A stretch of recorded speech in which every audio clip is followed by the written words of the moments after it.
अब सूरह मुबारका स्वाद में एक वाकया अल्लाह ने बयान फरमाया कि जब ना मैंने हजरत आदम को तख्लीक किया, स्ट्रक्चर बना लिया, तो उसके जरा मैं एक कहानी थोड़ी सी अपनी बात की तईद के लिए आपके सामने अर्ज करना चाहता हूँ।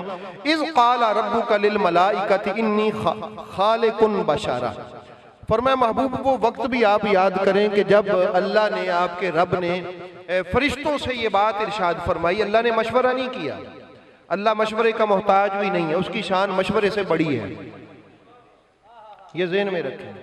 अल्लाह ताला ने मशवरा नहीं किया फरिश्तों से, बल्कि फरिश्तों को बताया कि मैं ऐसे करने लगा हूं। ठीक है ना जी। अब चाह के वो कोई राय दें और वो राय कायनात वालों के लिए एक दर्स बन जाए, ठीक है, अल्लाह के इल्म में था कि वो राय देंगे। अच्छा, लेकिन यहाँ राय वाला मसला नहीं। फरमाया मैं ना एक बशर तख्लीक करने लगा हूँ मट्टी से। फाइजा सवैतुहु, जब मैं उसको जरा सीधा कर लूँ, उसको बना लूँ, बराबर शराबर कर दूँ। व नफख्तु फीहि मिन रूही, और मैं अपनी तरफ से उसमें रूह फूंक दूँ। फ़क़अू लहू साजिदीन, तो ऐसा करना तुम सब उसके सामने सजदे में झुक जाना। ये सजदा ताज़ीमी था। फसजदल मलाइकतु कुल्लुहुम अजमईन, सारे फरिश्ते आदम अलैहिस्सलाम के सामने अल्लाह के लिए सजदे में झुक गए। आदम के सामने अल्लाह के लिए सजदे में, पता नहीं आपने तवज्जो नहीं की, आदम के सामने अल्लाह के लिए सजदे में झुक। आदम उस वक्त ऐसे ही थे जैसे हम काबे के सामने अल्लाह के लिए सजदे में झुक जाते हैं। सजदा काबे को नहीं होता, सजदा अल्लाह को होता है, काबे की तरफ होता है। उस वक्त अल्लाह ने फरिश्तों का किबला बना दिया हजरत आदम। सजदा अल्लाह के लिए ही था, और सजदा अल्लाह के अलावा किसी के लिए है भी नहीं और हो सकता भी नहीं। सजदा चूंकि फकत मेरे अल्लाह की जात के लिए है, इसलिए फरिश्ते आदम के सामने खुदा के लिए झुक गए। ये आपने ज़हन में रख लेना। इसलिए फरिश्ते आदम के सामने खुदा के लिए झुक गए सजदे में। वो सजदा भी अल्लाह को था। आदम उस वक्त ऐसे थे जैसे आज हम काबे की तरफ मुंह करते हैं। खाना काबा में जाके भी उसकी तरफ मुंह कर लेते हैं ना, सामने काबा है, सजदा काबे को होता है नहीं। काबा को कोई सजदा करेगा तो मुशरिक हो जाएगा। सजदा फकत खुदा को है। तो उस वक्त हजरत आदम किबला की सूरत में, तो इसलिए सब झुक गए। तो हुआ क्या, इल्ला इबलीस, इबलीस जो था वो नहीं झुका। अल्लाह पाक फरमाता इस्तकबारा, उसने ना इस्तिकबार किया, यानी इस्तिकबार कहते हैं अपनी जात में अपने आप को बड़ा समझना। उसने कहा मैं बड़ा हूँ। वकाना मिनल काफिरीन, और वो इनकार करने वालों में से हो गया। अच्छा, उसके बाद अल्लाह पाक ने उससे पूछा काला या इबलीस, ओ इबलीसा, मा मनाअका अन तस्जुदा लिमा खलक़तु बियदैया, मैंने इसे अपने दस्ते कुदरत से तख्लीक फरमाया, तो तुझे किस चीज ने मना किया कि इसके सामने सजदे में झुके। अब उसने आगे से कहा, फरमाया अम कुंत मिनल आलीन, अल्लाह पाक ने इरशाद फरमाया अस्तकबरता, क्या तूने गुरूर तकब्बुर किया है।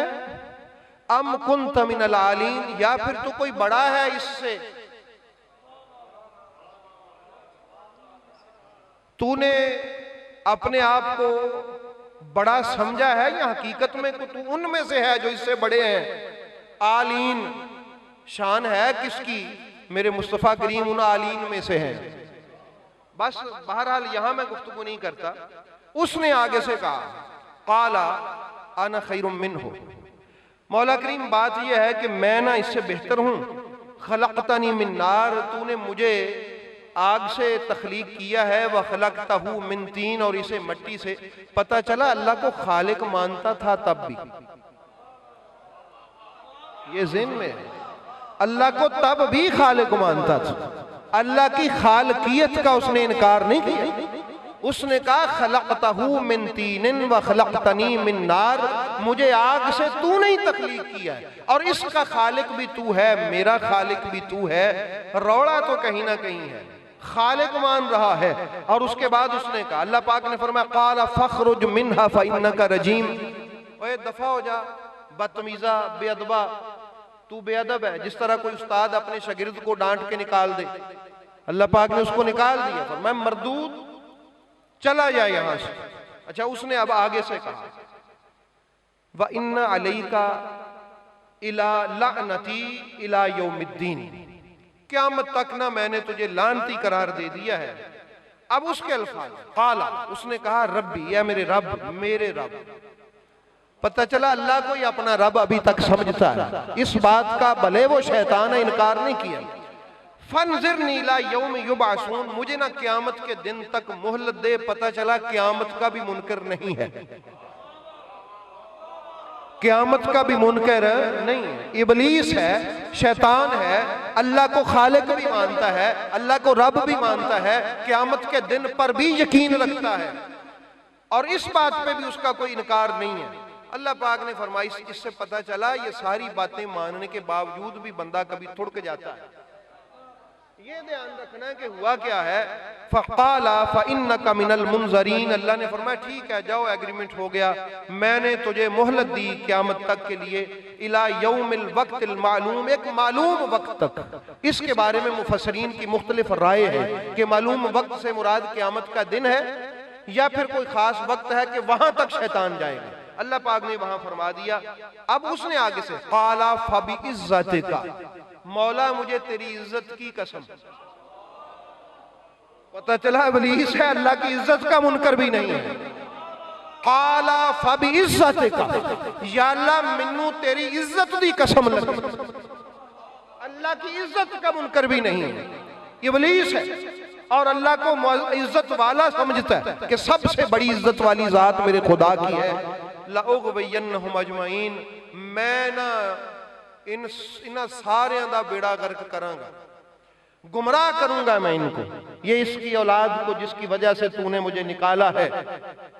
बहरहाल अल्लाह पाक ने फरमाया, उसने साथ ही कहा इल्ला इबादक मिनहुमुल मुखलसीन, मगर मौला करीम साथ ही मैं ये भी अर्ज कर दूं किसी को नहीं छोड़ूंगा, लेकिन जो इनमें से मुखलस तेरे होंगे ना बंदे, उन पर मेरा दाव पेच नहीं चलेगा, वो मुझसे बच जाएंगे। तेरे मुखलिस बंदों पर मेरी बात चलने वाली नहीं है। तो अहबाबे गिरामी आइए अब ढूंढें कि वो मुखलिस कौन है। बस ये आयत तो मैंने तमहीदन पढ़ दी, उसको भी पता था कि कुछ ऐसे हैं कि जहां मेरी बात चलने वाली नहीं होगी। तो अहबाबे गिरामी आइए फिर मेरे महबूब करीम सरकार के बाद मैं शुरू से आपको लेके आता हूं। इसने किया क्या? आदम अलैहिस्सलाम के घर में इसने कार्रवाई डाल दी। एक हाबील है, एक काबील है। अब आदम के सगे बेटे हैं, एक उनकी बीवी है और 2 बच्चे हैं। ये 4 लोग हैं। वहीं इस खबीस ने कार्रवाई डाल दी।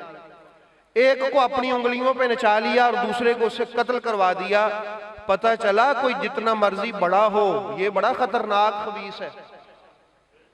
इस वाकया से ये आपने ज़हन में रखना है, कोई बड़े से बड़ा भी हो, ये बड़ा खबीस है। इसने कार्रवाई डाल दी। अच्छा, अब सिलसिला आगे चला। वो एक तो जो था उसको कत्ल कर दिया। अब उन दोनों की आगे नस्ल नहीं चली। कोई शायद डर जाए कि पता नहीं हम उस कातिल की नस्ल में से हैं कि पता नहीं मकतूल की नस्ल में से हैं। उन दोनों की नस्ल आगे नहीं चली। बहरहाल फिर अल्लाह ने आदम अलैहिस्सलाम को और बेटे दिए, उनसे नस्ल चली, उनसे फिर हम हैं। उधर से डरने वाली बात बहरहाल नहीं है। तो शैतान हटा नहीं। फिर आगे नूह अलैहिस्सलाम, उम्मत और लोग बड़े, और आपको पता है इसने क्या क्या कार्रवाइयां की।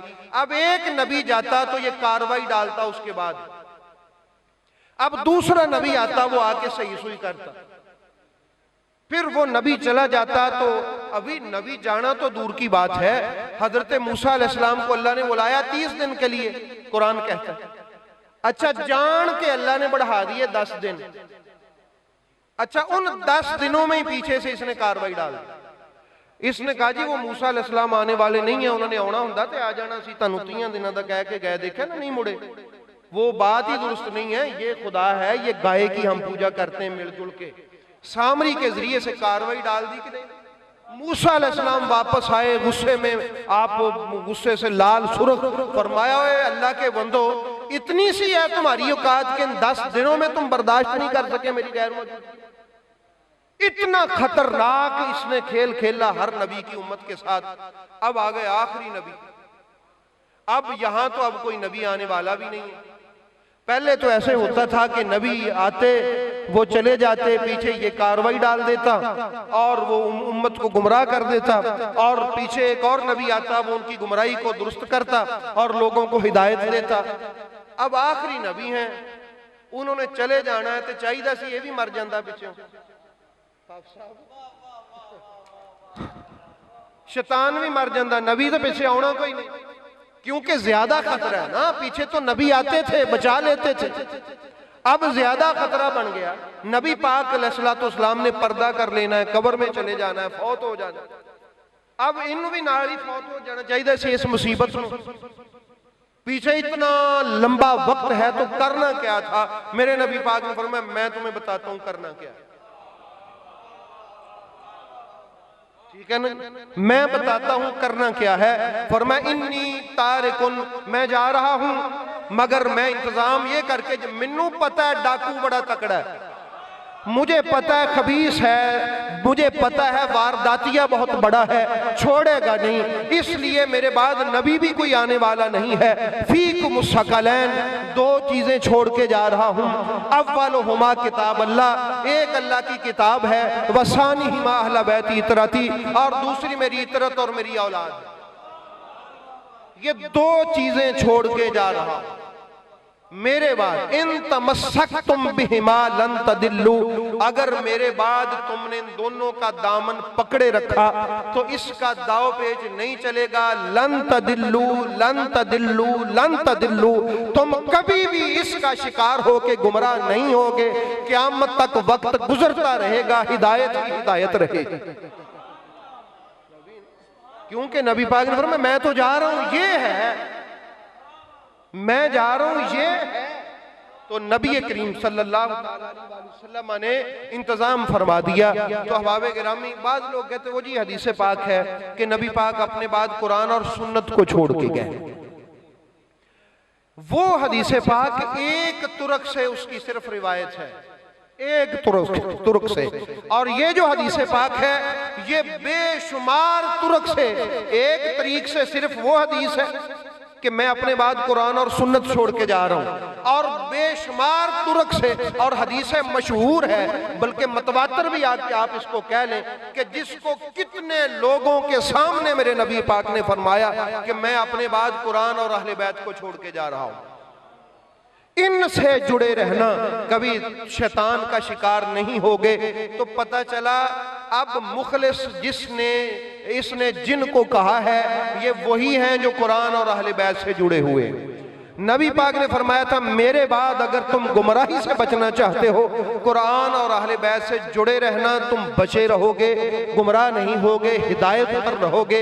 यही वजह थी कि नबी पाक के बाद कोई भी मामला होता तो हजरत अबू बकर की निगाह मौला अली की तरफ होती, हजरत उमर की निगाह मौला अली की तरफ होती।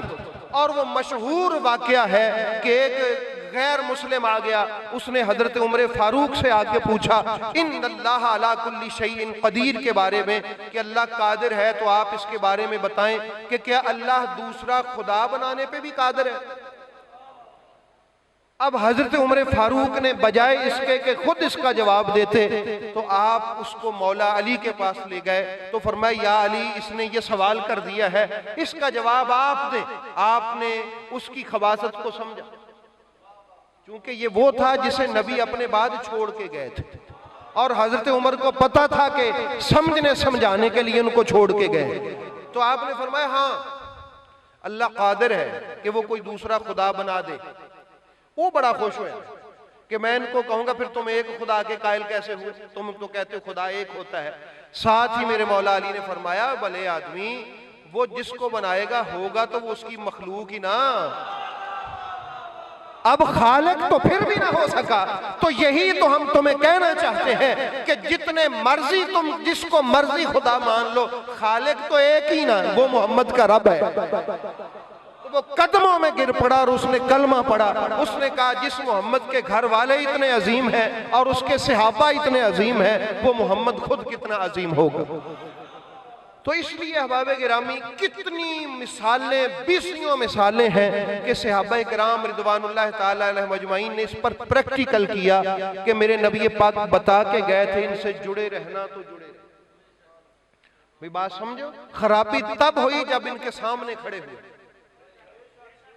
जब तक वो इनसे जुड़े रहे क्या खूबसूरत निजाम चला, और जब कोई इनके सामने खड़ा हुआ तो इस्लाम में बिगाड़, तफरके हुए, खराबियां आई, परेशानियां आई। तो अहबाब गिरामी इन ये याद रखें, देखिए स्टेटस देखिए, ये कुरान है। मेरे रसूल पाक ने फरमाया एक कुरान और दूसरे हैं अहले बैत। अब समझने की कोशिश करें, कुरान में कोई ऐसा हुक्म है कि जिससे कोई गलती का शायबा हो सके? है कोई? ये कुरान पाक है, खता से क्या है? अब जो इसका साथी है कुरान का, इसका साथी कौन है? वो अहले बैत है, वो भी खता से पाक है, वो भी खुदा से पाक। ये ज़हन में रखिए, क्योंकि कुरान और अहले बैत स्टेटस है ये।